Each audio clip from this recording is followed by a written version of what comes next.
Now, just about the time that I'll be sitting down, Barack Obama will be standing up to address the American-Israel Public Affairs Committee.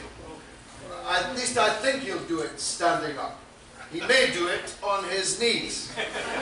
In any case, standing up or on his knees, we know that he will be in the annual ritual humiliation of American presidents of bowing the knee to the representative Netanyahu of a state which has become a strategic liability for the United States itself, at least according to its top soldier, General Petraeus, and whose leader, Netanyahu, is in the country to try and help bring about the defeat of the elected President of the United States. Short of appearing on one of these interminable televised debates in the Republican primary election campaign, although that might be an idea, he'd probably win it, so bad are the rest. Short of actually entering the presidential race, the leader of Israel, Netanyahu, could not be more overtly engaged in trying to bring about the hijacking of the most powerful country in the world to be a part of a murderous and criminal enterprise which the Israeli leadership is openly, publicly threatening in a way which would have them hauled before the United Nations Security Council if it was any other country in the world. If any other country in the world was openly stating that it may, on this date or that date, attack another member state of the United Nations, there would be, no doubt, sanctions to follow. But of course, nobody ever sanctions Israel. Israel is endlessly rewarded for its crimes and the crimes that it is currently threatening to carry out. This is a window or a period of time in which there is a grave danger of Israel attacking Iran. Because one must assume, especially if he's up against the parade of the 7 dwarfs of the Republican Party, that Barack Obama in November will be re-elected for a second term. No third term being possible, there is neither the incentive nor any need at all for Obama to be as slavish to the American-Israel Public Affairs Committee in his second term as he has proved to be in his first. Therefore, Israel badly needs a new president in a first term, and the incumbent facing an election in November is in his last vulnerable months. Therefore, between now and November is the period of maximum danger. The thinking goes like this: if Israel attacks Iran, the United States president will have to support them, or electorally it will be damaging, perhaps ruinous to him, come November in the presidential election. And if Iran retaliates against an Israeli attack, a point to which I shall turn in a moment, then America will be bound to enter the hostilities in order to defend Israel. So this is deadly serious. We have, between now, March and November, a period of just 8 months, less than 8 months, in which the world may be plunged into yet another war.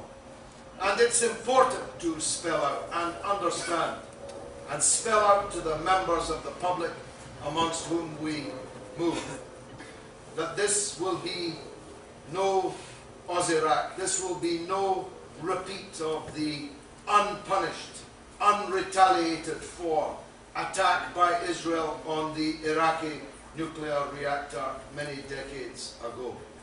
Iran has the means of responding to any attack upon it, and moreover has the determination and the will to do so. So be clear about this and make others clear that this will not be an attack without consequence. Iran is not a punch bag that will merely absorb the blows. Iran will respond with all of its might, some of which we may not even yet be in possession of the knowledge of that might. Iran will respond within an hour to any attack by Israel. Moreover, any attack by Israel on Iran will be treated by Iran as an attack by the United States against Iran. Moreover, any attack on Iran by Israel will be treated by Iran as involving the puppet regimes of the Persian Gulf, the corrupt kings and emirs on the Arabian side of the Persian Gulf, and within 1 hour of an attack on Iran, the oil fields throughout the Persian Gulf will be on fire. The Straits of Hormuz will be blocked. There will be no oil flowing, not at $120 a barrel, not at $520 a barrel. And if we think we've got a recession, now we'll have an economic collapse in developed Western economies if this attack goes ahead. Iran will respond with all of its might, not just in the region of the potentates of the Persian Gulf countries, but in Iraq, where, thanks to the policy of Bush and Blair, Iran has become fantastically more powerful and able to punish any aggression. I tell you this to the 15,000 Americans inside the biggest American base in the world, in Baghdad. If Israel attacks Iran, you better get out of Iraq very quickly indeed, while you still can, because this response will spread throughout the world. Iran will not allow itself to be attacked by anyone. And so if we want to avoid this series of disastrous consequences, then we don't have long to persuade our parliamentarians, who seem remarkably quietly sleepwalking into this potential disaster.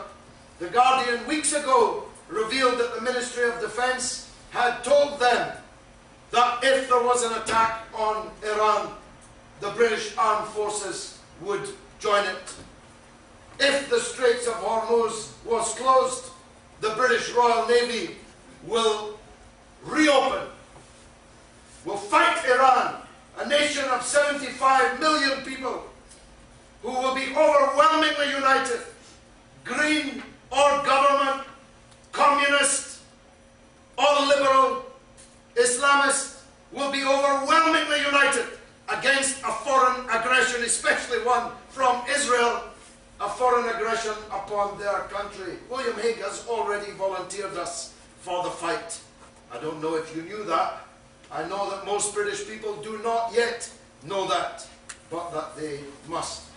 I will take there, and you must take everywhere, the case that Lindsay made earlier today, and which I caught, and which others have made in the short time that I've been here.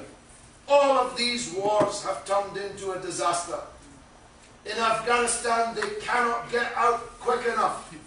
They've asked the Taliban to open a political office in Doha. Where else? Everything's in Doha. Nowadays, probably a large brown envelope waiting for the Taliban when they got there.